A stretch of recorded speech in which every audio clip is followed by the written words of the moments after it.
History has provided us with stories of bloodthirsty hitmen from the mob world as these cold-blooded assassins worked the streets, instilling fear in those that ventured across their paths and paid the price. In the chronicles of gangster lore and hip-hop legend, some gun thugs, drug barons, and crime bosses have stood the test of time, and their mythologies have towered above their contemporaries. Here are just a few of the legendary ones. The Black Mafia. Allegedly formed in 1968 by Samuel Christian, the Black Mafia, also known as the Philadelphia Black Mafia, Black Muslim Mafia, and Muslim Mob, was a Philadelphia-based African-American organized crime syndicate. Christian, a former Black Panther with an extensive arrest record, was an imposing man, 5 foot 10 inches tall, and described as a thick-necked, powerfully built 215-pound bully. The Black Mafia gained power in local neighborhoods by intimidating people to prevent anyone from reporting the group's activities to the police. Because of this, police had incredible difficulty taking any action on the gang or any of its members for years after their conception. Members participated in holding up crap games and extorting drug dealers, working as numbers men, and illegitimate businessmen. Over the course of their control, the Black Mafia was responsible for over 40 murders and countless other crimes. In addition to drug trafficking, burglary, and armed robbery, the Black Mafia was also engaged in traditional organized crime.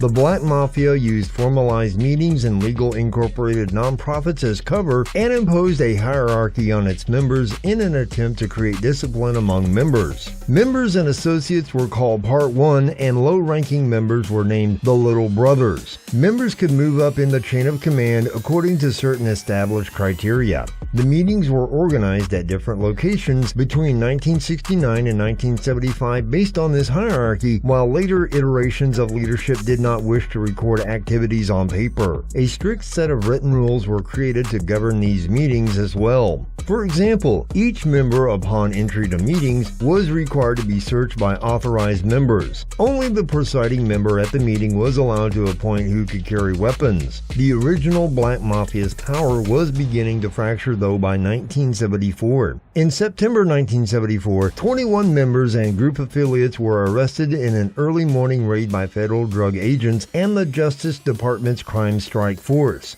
The Black Mafia would fracture and reform several more times, each generation remaking itself more light, agile, and deadly with growing political influence. Peter Pistol Pete Rollock.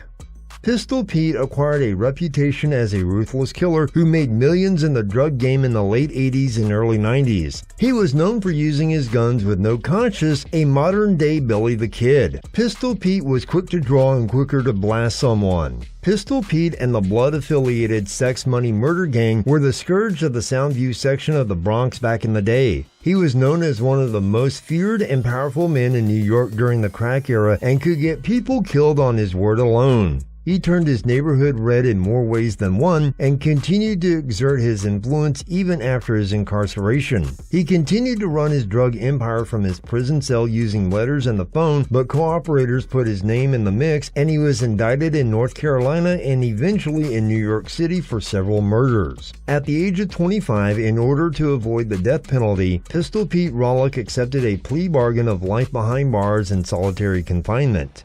Dillard Morrison Sr. Dillard Morrison Sr., known as Red Dillard, was an American mob boss and enforcer in New York City's Harlem neighborhood in the 70s through the 80s. Once called the most dangerous man in the country by federal law enforcement agents and a Robin Hood-like figure in the Harlem community, Morrison's exploits with crime, women, and music are legendary. Though he would spend decades behind bars over the course of his life, Morrison was never convicted of murder. He died of bladder cancer in prison in 1989. Howard Pappy Mason. In one of the most violent eras in New York City history, Pappy Mason rose above his peers to cement his reputation as one of the most feared men in the 5 boroughs. He was an enforcer for the premier drug dealer of the day, Lorenzo Fat Cat Nichols, and leader of his own gang, the Bebos. Pappy was known as the crazy guy that crazy guys were scared of. The gang sold drugs and netted as much as $200,000 per month in profit. Originally from the Jamaica Crown Heights area of Brooklyn, Pappy made his name in Queens when the South Jamaica crack wars were in full swing. He held down the block for Fat Cat and his crew and had his own spot in 40 projects where the Bebos held sway. When Pappy was in the streets, people were in fear and wouldn't dare to cross him. From behind bars on gun charges, Mason ordered the 1988 murder of a police officer, Edward Byrne, which led to increased law enforcement attention and Mason's eventual arrest and conviction on various charges. On December 11, 1989, Mason was convicted on federal charges including the murder of Officer Byrne. After 4 years of legal wrangling, including questions of Mason's mental competency, he was given a life sentence in 1994. Mason began serving his sentence at the ADX Florence Supermax facility in Florence, Colorado. Chester Wheeler Campbell. Chester Wheeler Campbell, possibly the Motor City's most feared assassin ever, was Murder Row's top enforcer and his exploits were legendary. Campbell worked for both the Italian Mafia and the urban drug lords in Detroit. Nobody is entirely sure of the number of people he really killed, but his exposing notebooks kept tabs on approximately 10 unexplained murders and the intimate comings and goings of almost every crook, cop, prosecutor, and judge in Motown and beyond.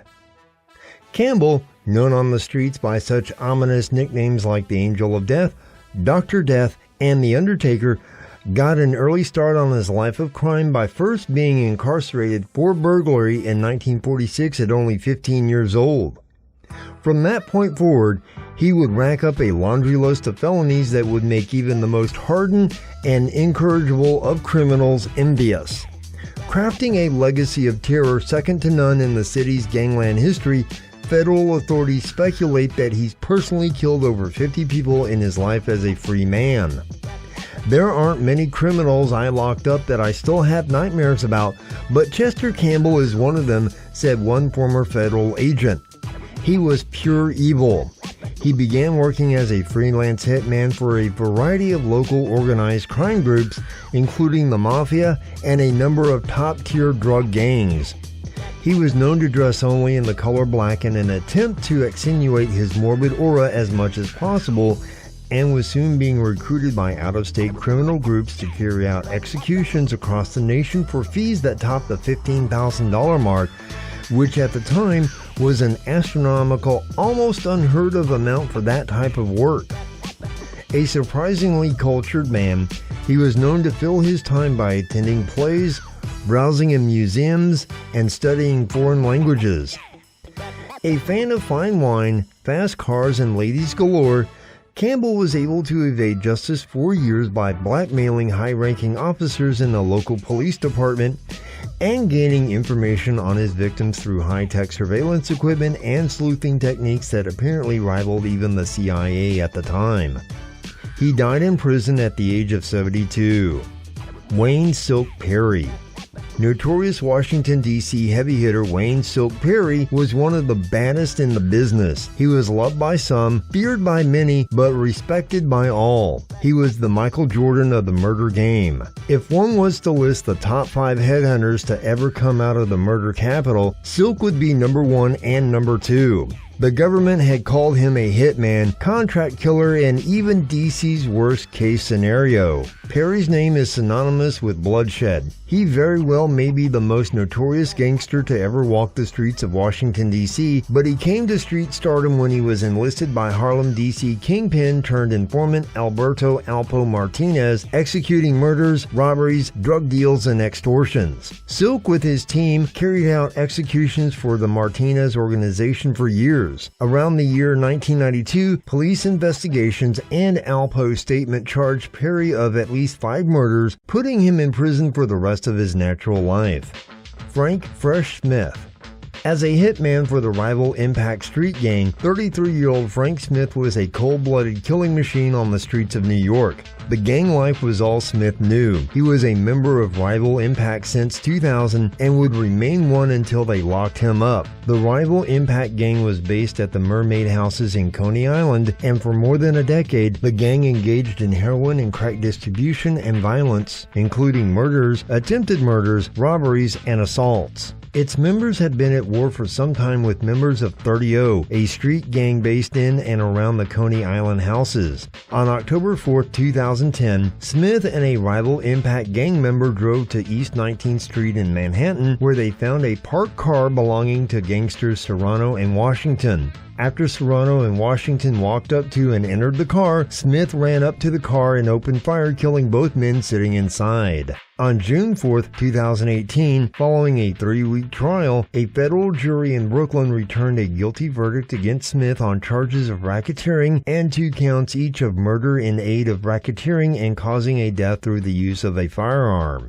When sentenced, Smith faced 2 mandatory terms of life imprisonment for the murders of Terrence Serrano and Rashawn Washington.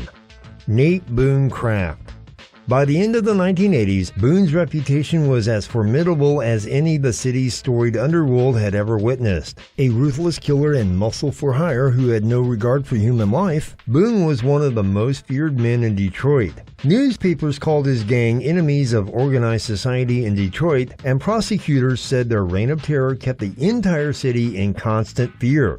Boone was the criminal other criminals feared. If they saw him coming, it was time to go the other way. He admitted to being a part of 30 murders and was so proficient that he became the go-to assassin for not only drug lords but also cops, taking contracts from anyone who could afford his asking price and pay his fee. In the 80s, I was the hitman that worked for many different drug lords and kingpins, some that weren't even in this country, Boone says. He was hired to do hits with payment upwards of $50,000 a pop. I was looking to gain anything that was $50,000 and up. Come on with it. What you want? The guy's head? You want his arm? You want his private parts? With federal prosecutors hell-bent on prosecuting his best friend's gang, an organization they claim was responsible for more than 80 murders and thousands of kilos of cocaine hitting the streets, they were willing to give Boone a sweetheart deal.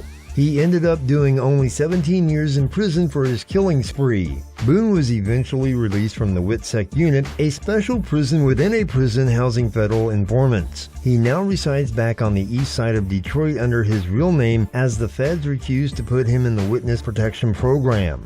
The hard-to-believe murders these men did is still hard to comprehend, but they all met their demise in one way or another, and justice was little served for what they did, but at least they were held accountable in some kind of fashion for their crimes. Until next time.